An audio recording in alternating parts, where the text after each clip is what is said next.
Jak si správně vlastně vybrat? Jak poznat ty kvalitní probiotika? Já chápu, že je to obrovský problém, že když se podíváte na internet, tak vidíte stovky různých produktů z probiotiky. To, na co bych rád upozornil, první, na co bychom se měli podívat, je to, jestli to probiotikum nebo ty bakterie, které jsou obsažené v tom preparátu, mají svůj rodný list. To znamená, jsou to bakterie, které mají své jasné označení. Když to řeknu velmi jednoduše, není lactobacillus jako lactobacillus. Vy můžete užívat probiotikum s lactobacillem, ale nevíte, jaký je zdroj této bakterie. A nebo můžete užívat probiotikum s lactobacillem, který má své určité specifické číslo. A tento lactobacillus už pak má klinické studie, má jasně prokázané výhodné efekty nebo výhodný efekt na naše zdraví. Takže když to shrnu velmi jednoduše, pokud si vybírám probiotikum, tak chci vědět, jaký typ toho probiotického kmene v tom preparátu mám, jestli ten kmen má svůj rodný list. Není lactobacillus jako lactobacillus, tak který ten lactobacillus je to správný? Jaké je to označení? Existuje samozřejmě větší množství různých laktobacilů. Já nechci tady zabíhat do detailů.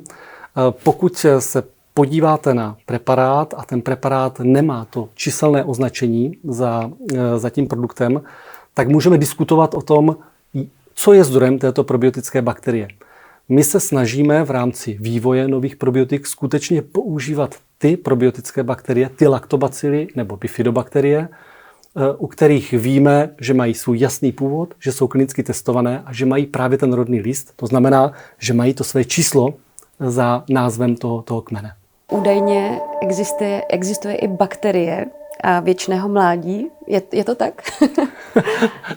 Tak to je hodně s nadsázkou řečeno. Samozřejmě to, jak vypadáme, jak se cítíme, v jakém stavu je naše pokožka, se skutečně hodně zrcadlí ve vztahu k našemu střevu.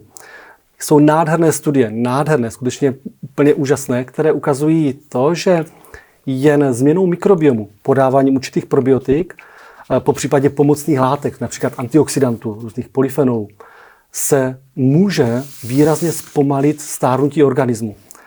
Abych vám to trošku ještě víc přiblížil, když ve střevě máme toxické bakterie, ten mikrobiom není zdravý, tak my se v podstatě zevnitř z našeho těla postupně otravujeme. Já nevím, jak to říct správně, ale skutečně ty bakterie produkují toxické látky, které zatěžují játra, ledviny.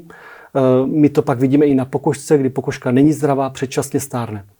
Jo? Takže bakterie věčného mládí určitě jako s nadsázkou existují, ale primárně bych to bral jako komplexně. Komplexní to znamená, péče o ten střevní mikrobiom.